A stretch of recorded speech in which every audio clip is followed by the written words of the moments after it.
मासूम पड़ोगी, पर वही एक बार जरूर आइए। मोबाइल क्रमांक 7721088557। युग आप देख रहे हैं मेरे साथ लोक पुकार न्यूज। लोक पुकार न्यूज में आप सभी का लाल बावटा के माध्यम से उपोषण 7 दिन से लगातार चालू है। वन संरक्षक मजदूरों को काम पर लिया जाए। परतूड़ के तहसील के सामने हमारे प्रतिनिधि सैयद जुनेद इन्होंने मजदूरों से मुलाकात की। पदाधिकारी कामरेड सरिता शर्मा इनसे बातचीत की। क्या कहा इन्होंने, आइए जानते हैं। आज आपका हमारे न्यूज़ चैनल लोक पुकार में मैं हूं सैयद जुनेद और आज हम तहसील के बाहर जो 7 दिन से धरने आंदोलन चल रहा है, वन संरक्षण कामगार के जो मजदूर हैं उनको काम पे वापस लेने के बारे में ये आंदोलन चल रहा है। तो इस सिलसिले में हम जो लाल बाटा के अधिकारी हैं उनसे हम बात करेंगे। क्या नाम मैडम आपका? कामरेड सरिता शर्मा। मैडम आप किस ताल्लुक से आंदोलन पे हैं? ये वन संरक्षण जो मजदूर है इनका आंदोलन चल रहा है। उनको वन विभाग के जो अधिकारी है उन्होंने काम पर से निकाल दिया है, क्योंकि उनको कम मजदूरों से ज़्यादा काम करके लेना है और ज़्यादा पैसा गवर्नमेंट से निकालना है। दूसरी तरफ मशीन से काम करते हैं, जेसीबी से काम करते हैं, जो कि जीआर में ऐसा नहीं है कि मशीन से काम करना चाहिए, मजदूरों से काम करना चाहिए। लेकिन अगर मजदूरों से काम करेंगे तो तीसरे नाम से पैसे निकालना पॉसिबल नहीं होता है। इसीलिए जेसीबी से काम करना और XYZ मजदूरों के नाम से पैसा निकाल कर लेना और बड़े पैमाने पर जगह रिक्त है, लेकिन उन जगहों पर इन कामगार लोगों को लिए बगैर कम मजदूरों में ज़्यादा से ज़्यादा काम करके लेना ये चल रहा है यहाँ पर। और जो करप्शन यहाँ हो रहा है वो करप्शन रुकना चाहिए।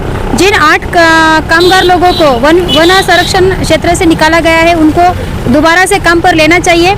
और जो ये आज उपोषण का 7वां दिन है, 7 दिन से आज ये सभी कामगार SDM कार्यालय। मैडम आपके जो धरना आंदोलन है उसके मुद्दे क्या है आपके? वन संरक्षण जो कामगार निकाले गए हैं उनको दोबारा से लेना चाहिए।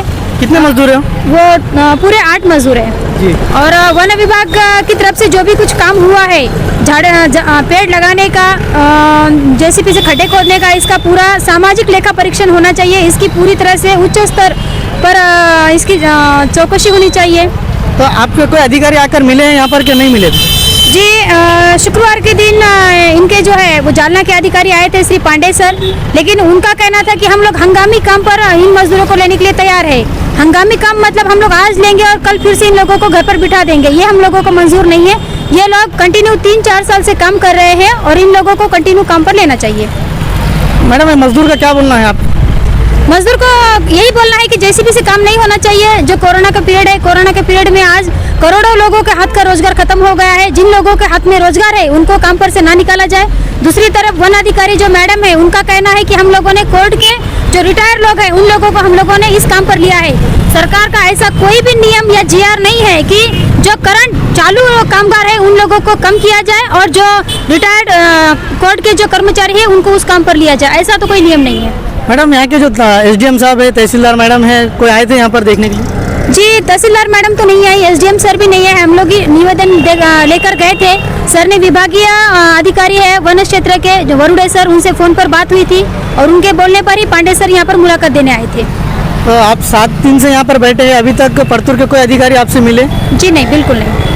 तो आप अभी आपके मालूम हुआ है कि अभी SDM साहब आपसे मुलाकात करने वाले हैं? तो हाँ सर, अभी सर से फ़ोन पर बात हुई कि जो वन परिक्षेत्र के विभागीय अधिकारी है वरुड़े सर, वो आने वाले हैं यहाँ पर डिस्कस करने के लिए, उपोषण छुड़ाने के लिए। अगर वो आते हैं, बात बनती है और इन लोगों को काम पर अगर लिया जाता है तो ठीक है। अगर जब तक ये काम पर इन लोगों को नहीं लिया जाएगा तब तक हम लोग उपोषण पीछे नहीं लेंगे। अगर आपके जो कर्मचारी उनको अगर काम पर नहीं लिया जाता है तो आपका अगला कदम क्या रहेगा? हम हर गांव के मजदूर लोगों को इस आंदोलन में खड़ा करेंगे। हर गांव में हम लोग आंदोलन करेंगे और जो भी इस काम में भ्रष्टाचार हुआ है, यानी कि हजारों पेड़ दिखाए गए हैं और हम लोग जब ग्राउंड पर देखते हैं तो एक भी पेड़ वहां पर नहीं है। ये पूरा हम लोग जो इनका खुला चिट्ठा है ये पूरा खोलने वाले हैं और इन लोगों को न्याय दिलाने वाले हैं। तो मैडम आप हमारे चैनल लोक पुकार, इसके माध्यम से आप मजदूरों को क्या संदेश देना चाहेंगे? मजदूरों को यही संदेश देना चाहेंगे कि सब एकजुट रहेंगे तो हम इस लड़ाई में जरूर आगे जाएंगे और एकजुट होकर कामगार लोगों का, मजदूर लोगों का विजय होगा और हम लोगों को साथ में मिलकर इस व्यवस्था के खिलाफ हम लोगों को लड़ना है। ये थे हमारे खंडारे मैडम जो हमारे न्यूज़ चैनल लोक पुकार से बातचीत कर रहे थे। अगर आपको इस बातमी पसंद आई है तो लाइक कीजिए, शेयर कीजिए और कमेंट ज़रूर कीजिए कि हमारी ये बातमी आपको किस तरह से लगी।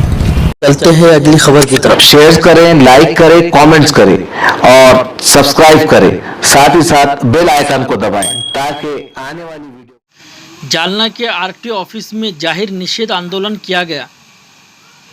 किस कामों को लेकर निषेध किया गया, वहाँ के आरटीओ ऑफिस के विश्व नरहरि राउत मैडम, इनसे बातचीत की हमारे प्रतिनिधि सैयद जुनैद। इन्होंने क्या कहा मैडम ने, आइए जानते हैं।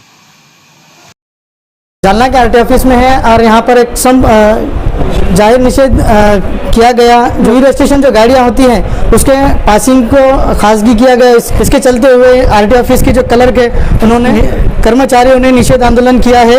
तो हम यहाँ पर जो क्लर्क है हमारे पास एक मैडम, हम उनसे बातचीत करते हैं। मैडम आपका नाम? विश्वा नरहरि राउत। मैडम आपने ये जो निषेध किया है किस ताल्लुक से किया है? जो प्राइवेटाइजेशन हो रहा है डिपार्टमेंट में और हमारे न्यू रजिस्ट्रेशन, लर्निंग लाइसेंस और परमिट से रिलेटेड जो भी हमारे ऑफिस के अंदर की काम थे और जो पब्लिक की फैसिलिटी के लिए हम यहाँ पे दे रहे थे, वो अभी प्राइवेट करके किसी प्राइवेट कॉन्ट्रैक्टर या किसी प्राइवेट कंपनी को दिया जाएगा। और उसके तहत हमारा ये मानना है, हमारा ये कहना है कि जब हम किसी मीन्स हम सरकारी कार्यालयों में काम करते हैं, दैट मीन्स हम पब्लिक की सेवा के हिसाब से काम करते हैं। और जब ये चीज़ें प्राइवेट हो जाती है और किसी कंपनी या किसी कॉन्ट्रैक्टर के हाथ में चली जाती है तो उनका पहला मतलब होता है कि मुनाफा कमाना।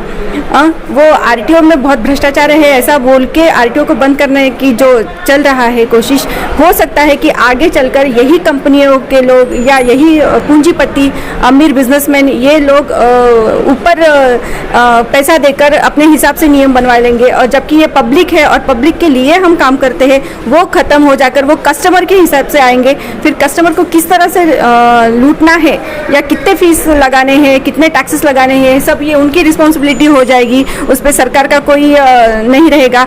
और इस तरह से ये एक तरह से ये पब्लिक के लिए भी परेशानी है और उसी तरह से ये हमारे कर्मचारियों के लिए भी परेशानी है, क्योंकि हमारी भी मीन सिक्योरिटी का कोई गारंटी नहीं दिया है इसमें। जब आप प्राइवेटाइजेशन कर रहे हो तो यहाँ पे जो हज़ारों कर्मचारी काम कर रहे हैं, उनकी सिक्योरिटी क्या है, इसके बारे में कुछ भी नहीं बताया गया है। तो हम इस प्राइवेटाइजेशन के खिलाफ है।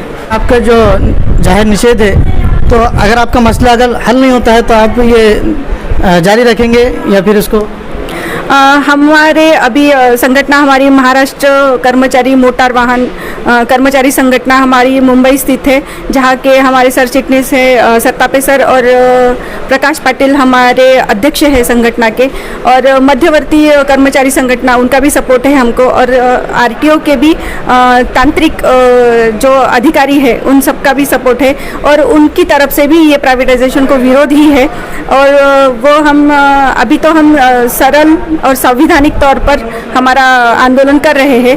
और जैसे जैसे कि अगर हमारी बात को नहीं सुना जाएगा तो जैसे हमारे वरिष्ठ आदेश करेंगे हमको, अभी हम जैसे आज ये ब्लैक रिबन्स लगा के हम काम कर रहे हैं, वैसे ही हम आगे जो आदेश देंगे तो संप करना है, बंद करना है, या आगे चलकर हमको एक PIL भी हम दाखिल कर रहे हैं हमारी तरफ से। तो ये सारी कार्रवाई होगी आगे। PIL कब दाखिल करें, डेट वगैरह कुछ है आपके पास मैडम? अभी उसमें प्रोसीजर चल रहा है, जैसे प्रोसीजर होगा आगे कोर्ट में दाखिल होगा तो आपको इत्तला की जाएगी। मैडम जी, जो प्राइवेट है, प्राइवेट में काम होता है लेकिन उसके बाद कुछ प्रॉब्लम्स वगैरह आते हैं तो वो लोग जो है, पब्लिक जो है वो डायरेक्ट आरटीओ ऑफिस में आती है, तो उससे आपको क्या तकलीफ होती है? नहीं, हम यहाँ पे है ही लोगों की सेवा के लिए। ये हमारा पहला मीन्स हमारा ब्रीद वाक्य ही है कि सेवा श्रद्धा समन्वित, मतलब हम सेवा से, श्रद्धा से और समन्वित से हम हमारे लोगों का मदद करना चाहते हैं। लेकिन खाजगीकरण या प्राइवेटाइजेशन अगर हो गया तो मुनाफा कमाना और चंद पूंजीपतियों को ही फ़ायदा पहुंचाना यही सिर्फ एक काम रह जाएगा, ऐसा हमारा मानना है। और ये मैं मेरी ओर से नहीं, हमारे पूरे कर्मचारी संगठन की ओर से